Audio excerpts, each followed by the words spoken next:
మొన్నటి నుంచి ఎందుకనో ఆర్కే గారు కొంచెం రూటు మార్చుకున్నారు, కొంచెం కంగారు పడుతున్నారు. ఏంటో అర్థం కాలేదు. ఎగ్జిట్ పోల్స్ ఏమన్నా ఆయనకి వ్యతిరేకంగా వస్తాయంటే ఆయన అంటే తెలుగుదేశం పార్టీకి వ్యతిరేకంగా వస్తే ఆయనకి వ్యతిరేకంగా వచ్చినట్టే. ఎందుకంటే పదే పదే మొన్న ఎడిటోరియల్ కాలం అదే రాశారు. తాజాగా ఇవాళ చూస్తే మరొక వార్త రాసుకొచ్చారు. జూన్ 1 దేశంలో ఆఖరి విడత పోలింగ్ జరిగే రోజు. ఆ రోజు పోలింగ్ ముగిసిన తర్వాత ఎగ్జిట్ పోల్స్ని బహిరంగపరచడానికి సర్వే సంస్థలకు ఎన్నికల కమిషన్ అనుమతి ఇచ్చింది.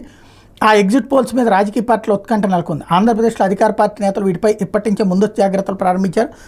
ఆ రోజు ఎగ్జిట్ పోల్స్ ఫలితాలు తమకు వ్యతిరేకంగా వెలువడతాయేమన్న అనుమానం వాళ్ళలో ఉంది. ఇవి ఏకపక్షంగా తమకు వ్యతిరేకంగా ఇస్తే పార్టీ శ్రేణులు డేలా జారిపోతారని, ఓట్ల లెక్కింపు రోజున కూడా నామమాత్రంగా పాల్గొనే ప్రమాదం ఉందని భావిస్తున్నారు. ఏదైనా సమస్య వచ్చినప్పుడు అధికారులు కూడా తమకు సహకరించరేమోనన్న భయం కూడా ఉంది.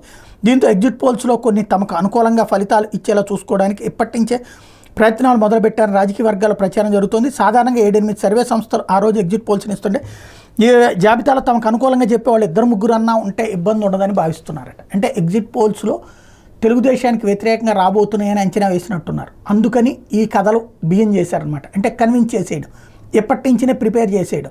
ఎగ్జిట్ పోల్స్లో డబ్బులు ఇచ్చి జగన్ మేనేజ్ చేసి ఉంటాడు. ఒకవేళ ఇప్పుడు తెలుగుదేశం వస్తుంది అని ఇస్తే కనుక అప్పుడు చంద్రబాబు మేనేజ్ చేస్తారా? ఎగ్జిట్ పోల్స్ ఎవరి లెక్కలు వాళ్ళకు ఉంటాయి. ఎగ్జిట్ పోల్స్ ఎప్పుడు ఎగ్జాక్ట్ పోల్స్ కాలేదని రాయి, తప్పులే. ఛత్తీస్గఢ్లో అందరూ ఫెయిల్ అయ్యారు, ఇంక్లూడింగ్ ఇండియా టుడే టైమ్స్ నౌతో సహా ఫెయిల్ అయ్యారు. అదే సందర్భంలో ఆంధ్రప్రదేశ్లో క్రిందటిసారి లగడపాటి రాజగోపాల్ లాంటి వాళ్ళు చెప్పినటువంటి లెక్కలన్నీ కూడా ఫెయిల్ అయినాయి. ఇక్కడ సక్సెస్ ఉంటే ఫెయిల్ అయ్యండి, అట్లాంటిది రాసుకోవచ్చు. కానీ ఎగ్జిట్ పోల్స్లో వ్యతిరేకంగా వస్తాయని భయపడిపోతున్నారు అంటే తేడా వస్తుందా చూడాల్సి ఉంది.